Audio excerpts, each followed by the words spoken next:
Dari kelompok 14 siapa yang akan melakukan share screen? Iya, ini boleh di stop share, Mas Pram. Iya, terima kasih. Ya, kelompok 14 siapa yang akan share screen? Silakan. Izin share screen Ibu Ya, dari Mas kelompok Julius, 14. silakan. Ya, kelompok 14 gimana diskusinya? Ada yang tidak kontribusi kah atau semuanya kontribusi rekan-rekannya?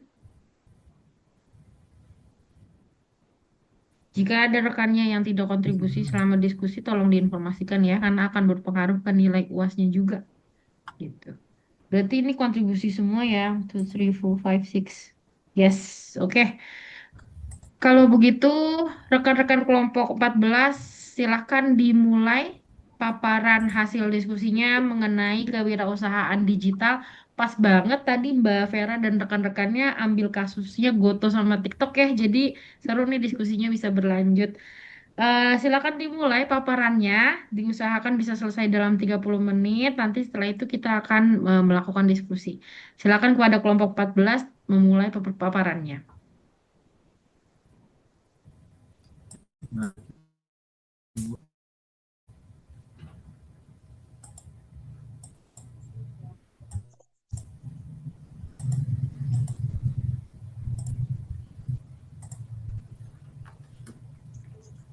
Apakah sudah terdengar suaranya, Bu? Ya, sudah terdengar dan terlihat. Silakan Mbak Cindy. Oke, baiklah. Sebelumnya izin off cam ya, Bu, soalnya masih di perjalanan. Ya, hati-hati Mbak, silakan. Oke, Assalamualaikum warahmatullahi wabarakatuh. Salam. Selamat malam, Ibu Syifa, selaku dosen pengampu, juga teman-teman. Terima kasih atas kehadirannya pada malam ini. Saya Cindy yang akan menjadi moderator pada sesi ini, yang akan membahas tentang topik kewirausahaan digital. Sebelum kita masuk ke dalam pembahasan, izinkan saya memperkenalkan anggota kelompok kami. Ada Kak Ahmad Fatoni Idris, Dinda Silviana Maharani, Dirar Ekalaya, Sintri Pelo, saya sendiri Sindika Nurhayati, dan Julius Saking. Next, Kak.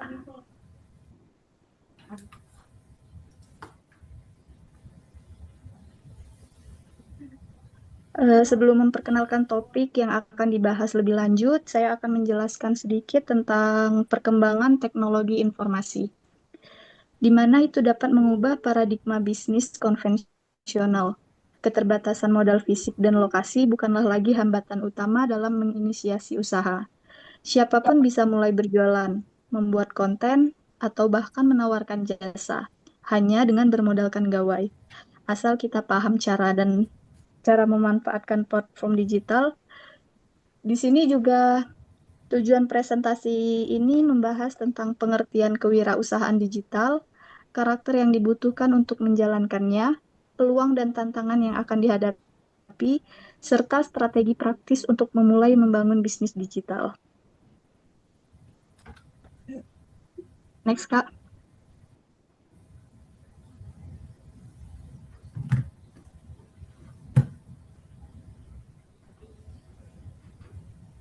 Baiklah, untuk kewirausahaan digital sendiri itu merupakan proses penciptaan dan pengembangan nilai bisnis melalui integrasi teknologi digital secara terstruktur pada seluruh rantai nilai atau value chain.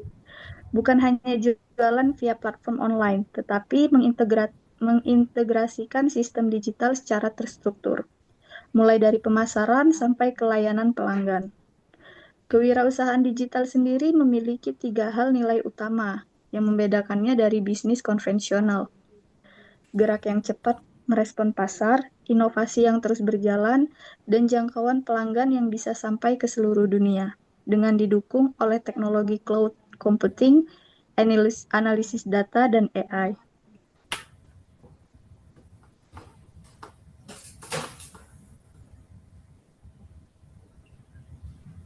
Tiga nilai utama ini saling melengkapi dengan kewirausahaan digital. Kita akan membahas tentang kecepatan respon. Wirausahawan harus sigap membaca perubahan pasar dan cepat meluncurkan produk atau layanan baru untuk mengamankan peluang dari kompetitor. Kemudian ada inovasi berkelanjut, Inovasi berkelanjut pada produk, layanan, dan model bisnis berperan penting dalam menjaga keberlanjutan serta relevansi perusahaan di tengah dinamika pasar. Lalu ada aksesibilitas pasar.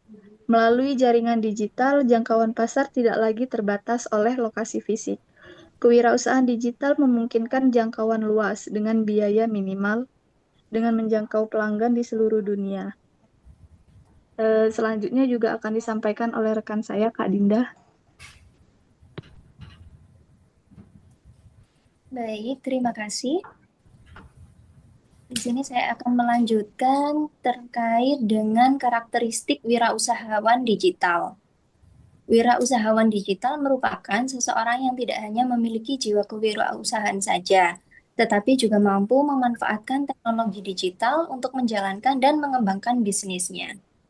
Di era digital saat ini, seorang wirausahawan dituntut untuk lebih fleksibel, inovatif, dan mampu mengikuti perubahan yang terjadi dengan sangat cepat.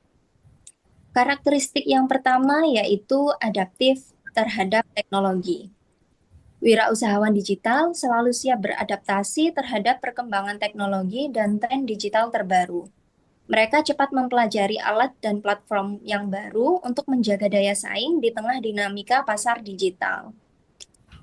Karakteristik yang kedua yaitu kreatif dan inovatif, yaitu mampu menciptakan ide, produk, atau layanan yang memberikan nilai tambah, serta berani untuk mencoba berbagai solusi baru untuk memenuhi kebutuhan pasar dan mengembangkan bisnisnya.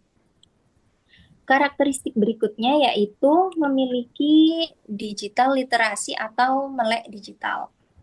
Memiliki pemahaman terhadap teknologi digital, mampu menggunakan berbagai platform dan aplikasi bisnis, serta memanfaatkan data sebagai dasar pengambilan keputusan, sehingga bisnis dapat dikelola secara lebih efektif dan efisien.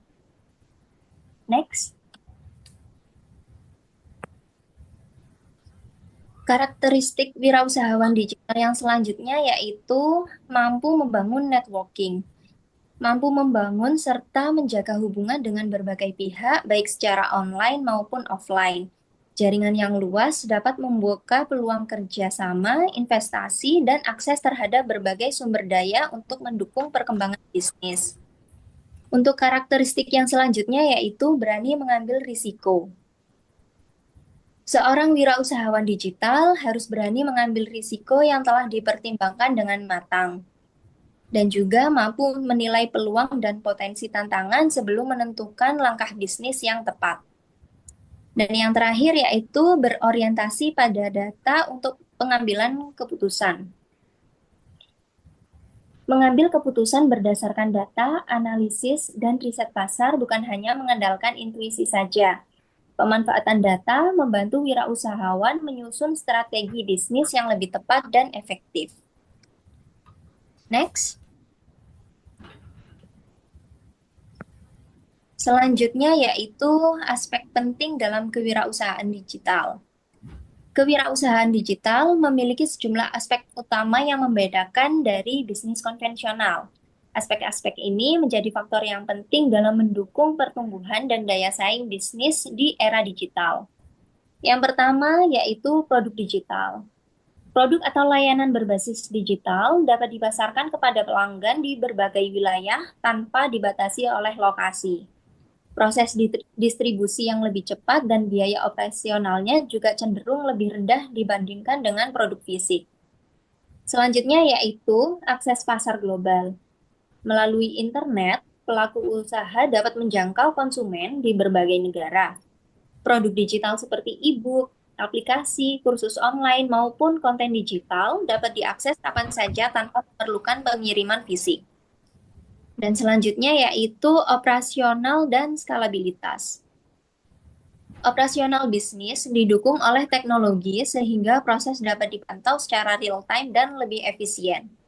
Bisnis juga lebih mudah dikembangkan dengan biaya tambahan yang relatif lebih rendah melalui otomatisasi dan pemanfaatan artificial intelligence atau AI. Selanjutnya akan dijelaskan oleh teman kami. Silakan.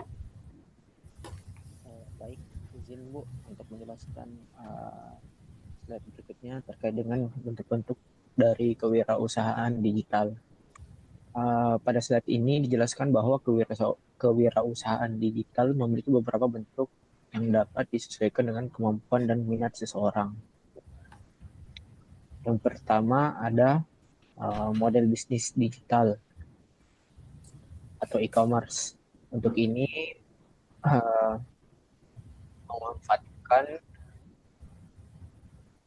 platform digital untuk membuat penjual dan pembeli secara online. Contohnya seperti Tokopedia, Amazon, Zalora, untuk produknya melalui kanal digital. Lalu yang kedua ada digital marketing dan content creation. Ciptakan dan mengelola konten digital untuk media sosial, blog, maupun platform video sebagai sarana promosi, edukasi, atau hiburan.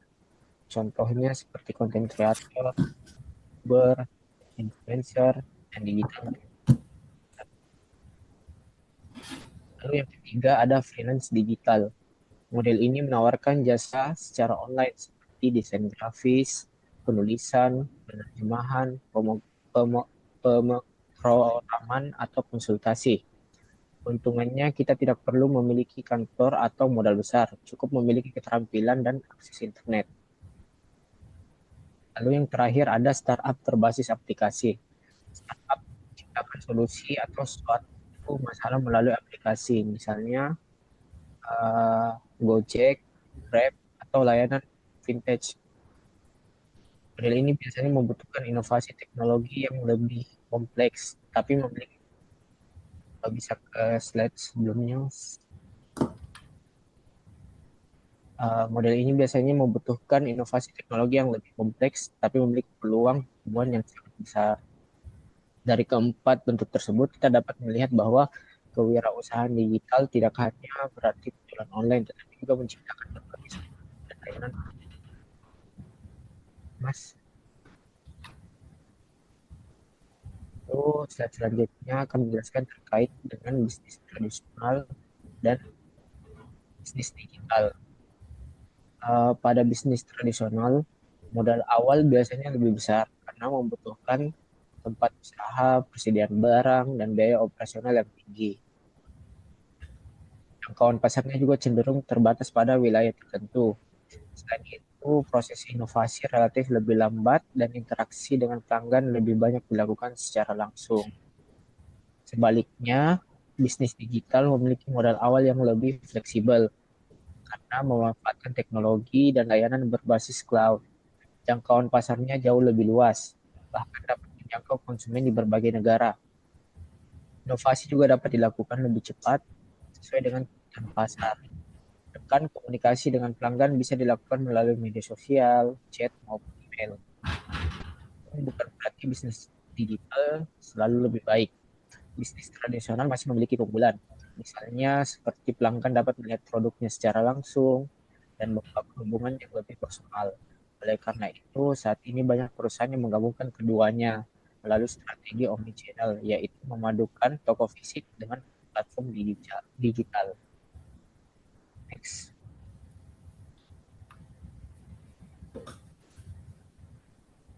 Selanjutnya, penjelasan terkait dengan peluang kewirausahaan digital.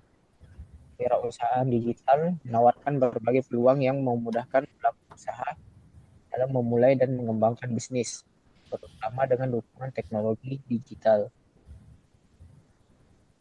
Yang pertama itu terkait dengan jangkauan pasar. Dengan memanfaatkan internet, pelaku usaha dapat menjangkau pelanggan di berbagai daerah hingga pasar internasional hanya dengan melalui satu perangkat. Lalu yang kedua terkait dengan biaya yang lebih efisien.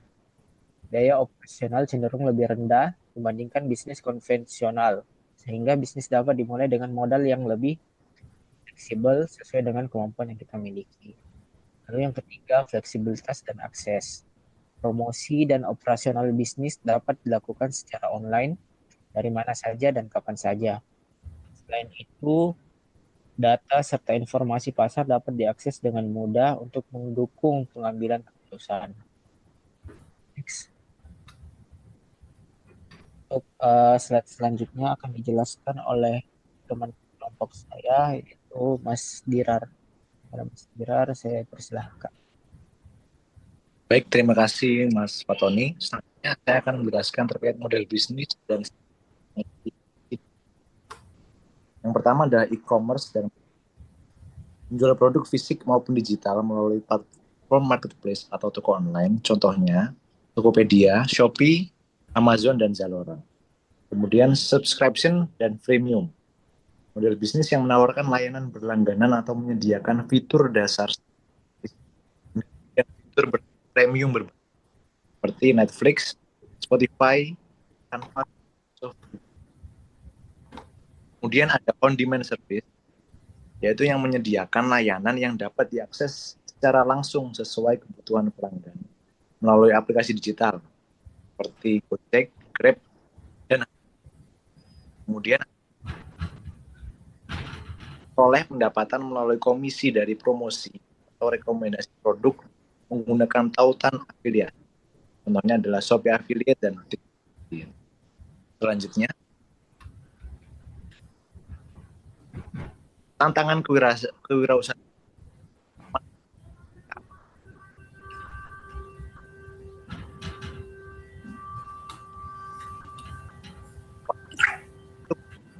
Mas Dirar? Ya.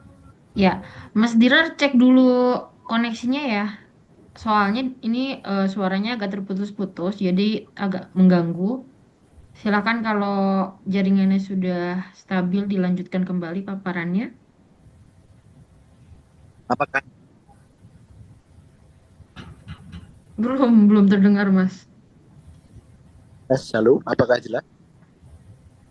Terdengar ya, tapi ya coba dilanjutkan dulu, Mas. Nanti kalau belum jelas, saya izin interupsi lagi ya. Untuk tantangan yang pertama adalah terkait keamanan dan privasi. Wirausaha digital perlu mengimplementasikan langkah-langkah keamanan yang kuat untuk melindungi informasi pelanggan. Kebocoran data dapat menurunkan kepercayaan pelanggan dan berdampak pada reputasi bisnis. Kemudian perubahan tren dan preferensi pelanggan secara cepat. Mereka harus dapat mengidentifikasi peluang baru dengan kebutuhan pelanggan dan menyesuaikan strategi bisnis mereka untuk tetap relevan dengan infrastruktur teknologi yang andal. Wirausaha digital membutuhkan infrastruktur teknologi yang andal seperti internet yang stabil, kecepatan yang memadai, dan platform yang dapat diandalkan. Selanjutnya, Mas. Kemudian tantangan berikutnya adalah persaingan yang sengit. Dalam persaingan sangatlah tinggi. Ada banyak lain dengan model bisnis serupa, produk yang serupa. Wirausaha digital perlu menciptakan nilai tambah unik dan membedakan untuk memenangkan persaingan. Perubahan teknologi yang cepat. Teknologi digital terus berkembang dengan cepat. Tantangan bagi wirausaha digital adalah tetap berada di garis depan perubahan teknologi dan beradaptasi dengan cepat. Selanjutnya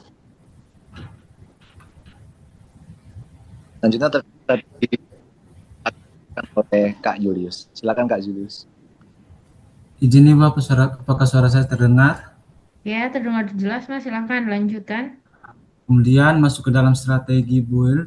Ini merupakan tahapan mengembangkan produk awal MVP untuk menguji ide bisnis, memperoleh umpan balik, dan menyempurnakan produk sesuai kebutuhan pasar.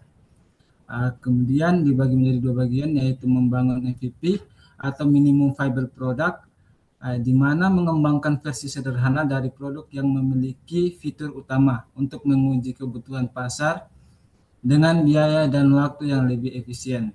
Selanjutnya yaitu efisiensi sumber daya dan validasi cepat, yang dimana dengan MVP atau minimum viable product, bisnis dapat menghemat biaya pengembangan sekaligus menvalidasi ide sebelum melakukan investasi yang lebih besar. Contoh kasus yaitu Dropbox, di mana melalui pengembangan dengan video demonstrasi yang menjelaskan cara kerja produknya tanpa langsung membuat aplikasi secara penuh. Respon positif dari calon pengguna membantu membuktikan adanya kebutuhan pasar sebelum pengembangan secara lebih luas.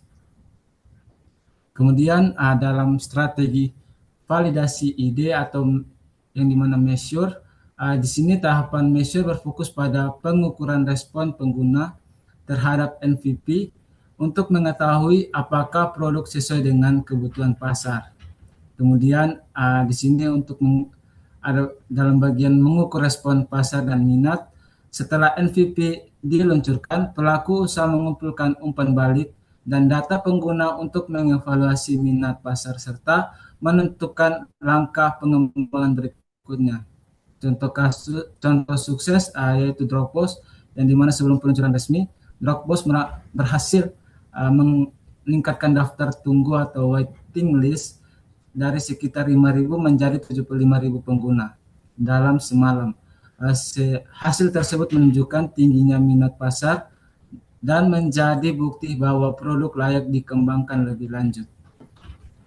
Selanjutnya, strategi validasi ide Learn.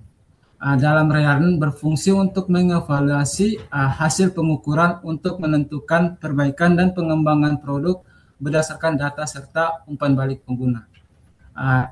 Dalam strategi ini ada dua bagian, yang dimana menganalisis feedback pengguna, yaitu mengelola masukan pengguna, perilaku pelanggan, dan data performa produk sebagai dasar untuk meningkatkan kualitas produk. Kemudian ada iterasi berbasis data. Ini untuk hasil evaluasi digunakan untuk memperbaiki fitur, menyesuaikan strategi, dan mengembangkan produk agar lebih sesuai dengan kebutuhan pasar. Contohnya peningkatan waiting list Dropbox yang mencolok menunjukkan tingginya minat terhadap produk tersebut. Oleh karena Dropbox mulai merekrut tim engineer untuk membangun produk sesungguhan. Kemudian strategi pemasaran digital, yang dimana strategi pemasaran digital ini memanfaatkan berbagai platform online untuk meningkatkan jangkauan, menarik pelanggan, dan membangun citra merek secara efektif. Selanjutnya yaitu sosial media, memanfaatkan media sosial seperti TikTok, Instagram, dan Facebook untuk mempromosikan produk, meningkatkan interaksi dengan pelanggan, serta membangun kesadaran merek. Contohnya seperti Erhan memanfaatkan TikTok untuk meningkatkan brand awareness melalui konten edukatif dan kreatif. Kemudian ada Search Engine Optimization atau SEO. Ini merupakan mengoptimalkan website agar muncul di peringkat atas hasil pencarian Google, sehingga dapat meningkatkan jumlah pengunjung secara organik. Contohnya Text in Asia dan Kompas menerapkan strategi SEO untuk meningkatkan visibilitas serta menjangkau lebih banyak pembaca.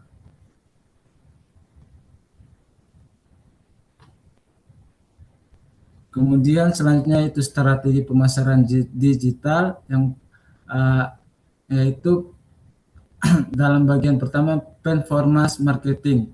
Strategi pemasaran ini berfokus pada hasil yang yang dapat diukur seperti jumlah klik, konferensi, penjualan, dan atau return on investment atau ROI. Contoh seperti Zalora memanfaatkan iklan digital di Instagram untuk meningkatkan penjualan dan mengukur efektivitas kampanye melalui data platform. Kemudian ada content marketing, membuat konten untuk yang informatif dan relevan untuk menarik perhatian, membangun kepercayaan, serta mendorong calon pelanggan melakukan pembelian. Contohnya seperti Ruang Guru menggunakan konten edukatif di media sosial dan YouTube untuk menarik calon pengguna.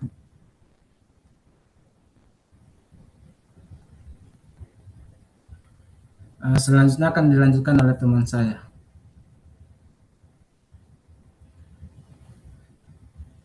Oke, baik. Selamat malam untuk semuanya. Apakah suara saya terdengar? Ya, terdengar jelas, Mbak. Silakan. Uh, kita akan masuk dalam studi kasus. Nah, jadi di sini studi kasus yang dibahas itu adalah Gojek. Nah, Gojek ini dari ide hingga unicorn. Nah, di sini Gojek yang kini bernilai triliun rupiah bermula dari sebuah ide yang sederhana, membantu orang di Jakarta yang berkesulitan memesan makanan dan juga transportasi. Dengan inovasi berbasis teknologi, Gojek berkembang menjadi yang ekosistem layanan digital yang terintegrasi. Nah, kunci kesuksesannya apa? Nah, di sini kunci kesuksesannya itu adalah membangun MVP sederhana, membangun pada kebutuhan pasar nyata, berkolaborasi dengan mitra bisnis lokal, dan terus berinovasi dengan teknologi digital. Nah, hal ini membuktikan bahwa kewirausahaan digital membutuhkan visi, ketekunan, dan juga adaptabilitas. Kita masuk dalam slide berikut, yaitu terkait kesimpulan. Nah, di sini ada beberapa poin yang dipaparkan. Yang poin pertama adalah perspektif utama. Nah, di sini kewirausahaan digital memanfaatkan teknologi sebagai basis utama dalam menciptakan nilai dan solusi bisnis. Pendekatan ini mengintegrasikan inovasi digital dengan model bisnis yang berkelanjutan. Nah, yang poin yang kedua itu karakteristik uh, esensial. Nah, di sini itu menuntun kreativitas, adaptabilitas, literasi digital, dan juga keberanian untuk mengambil risiko yang diperhitungkan. Wirausaha digital harus terus berkembang mengikuti perubahan teknologi.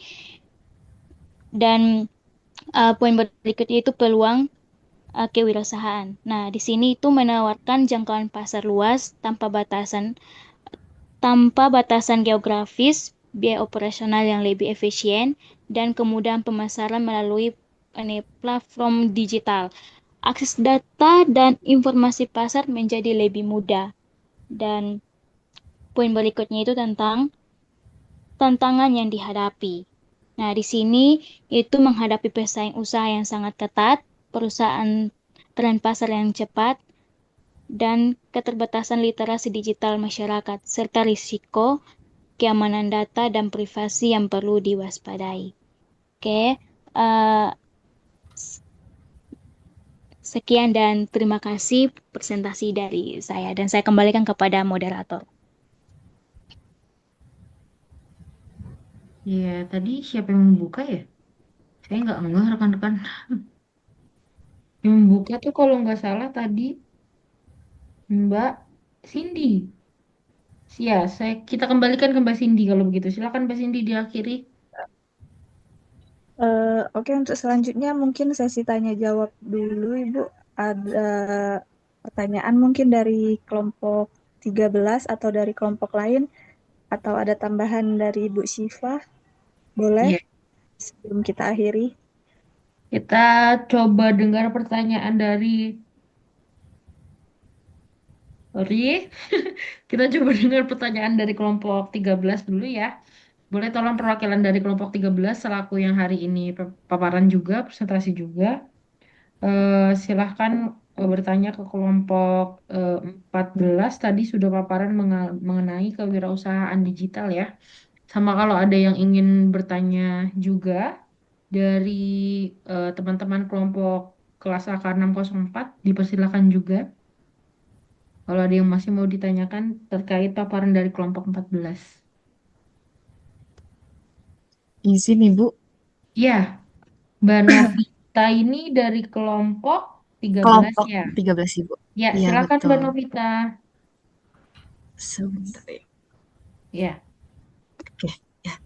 Izin bertanya untuk kelompok 14. Tadi dalam materi kan dijelaskan bahwa salah satu kunci keberhasilan kewirausahaan digital adalah kemampuan pelaku usaha untuk terus berinovasi, beradaptasi dengan perubahan pasar, dan merespon kebutuhan pelanggan dengan cepat agar bisnis dapat berkembang secara berkelanjutan. Namun dalam beberapa tahun terakhir, media sosial telah membuat banyak bisnis menjadi viral dalam waktu yang sangat singkat. Misalnya produk makanan, minuman yang tiba-tiba ramai diperbincangkan di TikTok, usaha kuliner yang dipenuhi antrean karena konten kreator, ataupun produk yang mengalami lonjakan penjualan setelah dipromosikan melalui fitur live shopping atau affiliate.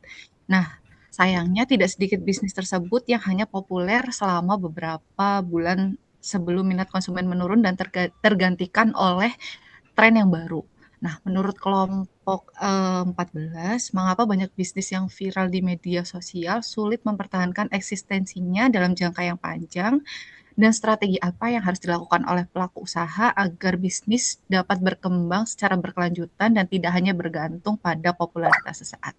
Mungkin itu saja Ibu yang saya ingin tanyakan kepada kelompok 14. Iya. Terima kasih. Iya, Mbak Novita, terima kasih pertanyaannya sangat amat dekat dengan kita semua ya. Kenapa banyak bisnis viral itu yang nggak sustain, nggak panjang umurnya dan apa tadi pertanyaan lanjutannya?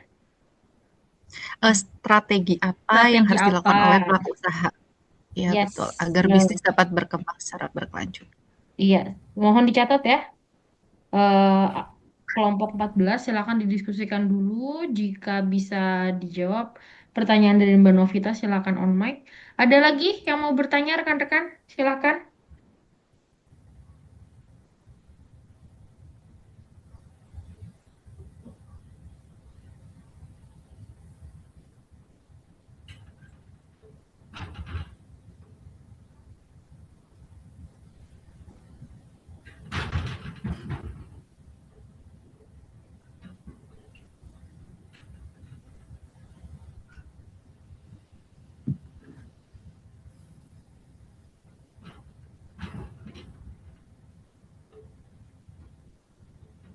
Karena sudah mendekati jam 9 ya rekan-rekan, saya takutnya kita kemalaman juga.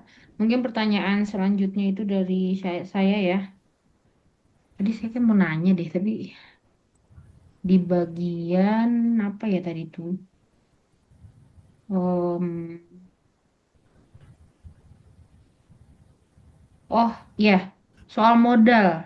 Jadi kan tadi rekan-rekan kelompok 14 sudah memaparkan keunggulan ya, baik dari bisnis digital dan bisnis tradisional dan dikatakan bahwa tadi bisnis digital ini, kewirausahaan digital ini cenderung apa namanya modalnya tuh fleksibel gitu ya, bukan tanpa modal ya. Kan kalau yang tradisional modalnya besar, kalau yang bisnis digital modalnya fleksibel gitu ya. Nah, tapi kalau kita lihat di realitanya, rekan-rekan ya, rata-rata kan kalau bisnis digital itu mereka suka bakar uang ya, cash burn gitu di awal-awal gitu. Nah, udah cash burn terus ternyata mereka tidak bisa survive. Berbeda dengan kayak contoh misal yang toko-toko Madura, toko-toko kecil itu walaupun modalnya besar tapi ternyata sustain lama nih bisa buka tokonya gitu. Nah, sebenarnya apakah benar bisa kita katakan bahwa si bisnis digital itu modalnya fleksibel gitu ya. Dan ini merupakan strategi yang efektif untuk para wirausahawan gitu. Gitu. Atau mungkin bisa dikaji juga menurut rekan-rekan kenapa fenomena ini bisa terjadi gitu ya. Silahkan di rekan kelompok 14. Aduh,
Kameranya nyala.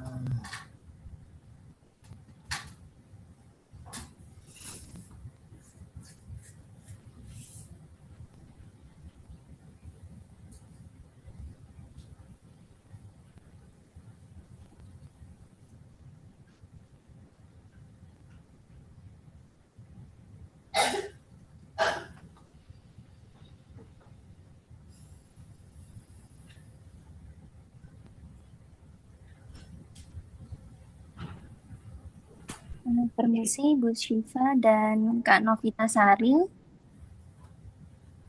izin menjawab untuk pertanyaannya Kak Novita Sari. Kenapa banyak bisnis yang viral di media sosial sulit bertahan?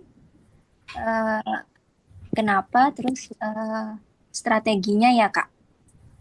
Iya, betul, Mbak. Jadi menurut kami dari kelompok 14 saat ini mungkin banyak bisnis yang viral di media sosial sulit bertahan karena keberhasilannya seringkali hanya bergantung pada tren saja.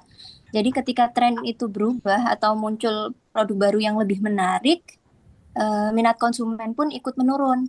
Nah, selain itu ada juga pelaku usaha yang terlalu fokus pada promosi terus, tapi kurang menjaga kualitas juga sehingga pelanggan tidak memiliki alasan untuk membeli produknya kembali. Untuk strateginya agar bisnisnya dapat berkembang secara berkelanjutnya, mungkin pelaku usaha tidak hanya mengandalkan viralitas saja. Jadi mereka juga perlu menjaga kualitas produknya dan pelayanannya juga agar pelanggan merasa puas dan menjadi pelanggan tetapnya.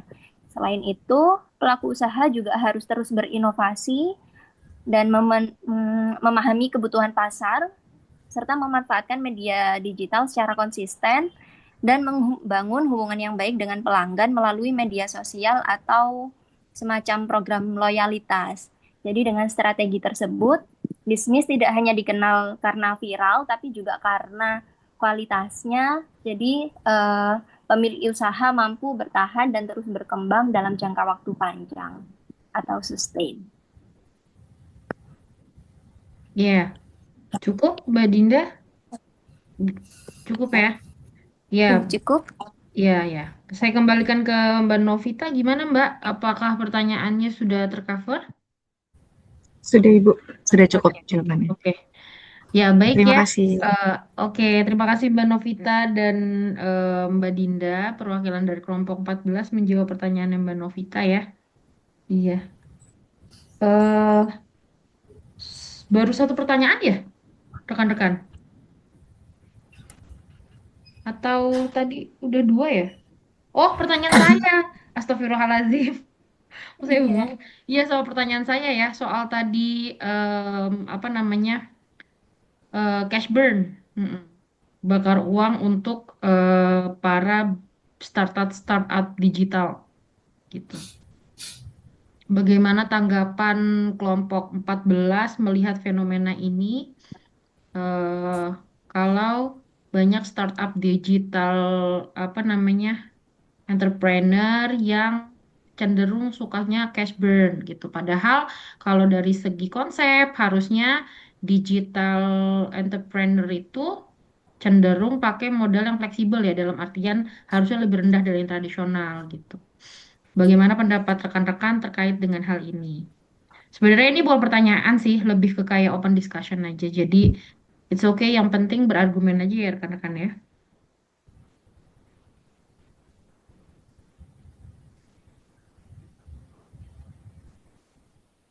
Tadi.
Oke, baik. Izin menjawab ya pertanyaan dari Ibu Siva.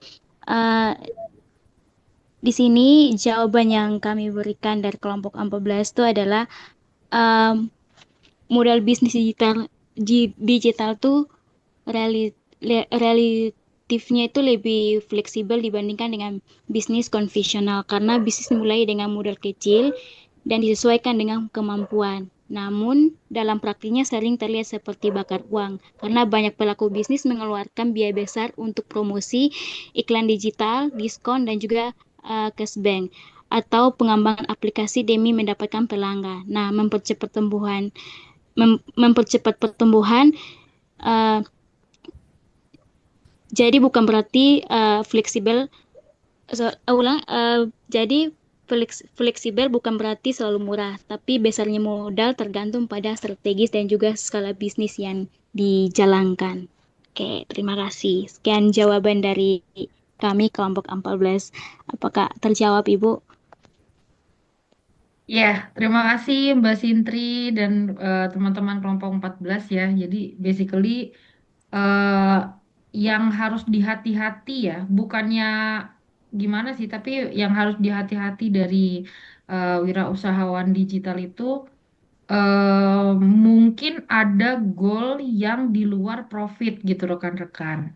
Kan kalau misalkan usaha tradisional tuh, misal nih toko kelontong sedia buat biaya sewa tempat segini, buat beli modal barang yang dijual segini, itu langsung bisa kelihatan modal hasilnya dari yang dibeli, ya kan? Tapi kalau misalkan e-commerce, wirausahawan digital ini banyak matriks-matriks yang berbeda gitu loh, berbeda dengan usaha-usaha tradisional gitu. Contohnya kayak eh, engagement gitu. Terus ada juga kalau misalkan biaya-biaya yang di luar modal gitu ya, biaya-biaya promosi tadi sudah dibilang juga sama Mbak Sintri. Dan itu kan tidak kecil ya jumlahnya gitu. Ada juga pay per click kayak gitu, terus bikin SEO juga. Jadi memang kalau misalkan dibandingkan agaknya tidak apple to apple ya gitu. Jadi jawabannya adalah kita tidak bisa membandingkan karena memang case-nya berbeda gitu ya rekan-rekan. Karena goal dari masing-masing bisnis ini juga sudah berbeda gitu. Tapi memang berarti dalam bisnis digital itu yang harus dihati-hati adalah apa namanya? eh, ada matriks lain yang harus dilihat gitu, tidak hanya mengenai untung laba dan ruginya saja gitu. Baik, kalau begitu saya melengkapi jawaban dari Mbak Sintri saja sebagai yang menjawab mewakili kelompok 14. Kalau begitu untuk paparan dari kelompok 14 dengan ini saya cukupkan sampai di sini ya. Terima kasih rekan-rekan kelompok 14 sudah baik sekali paparannya. Boleh di stop share, Mas Julius?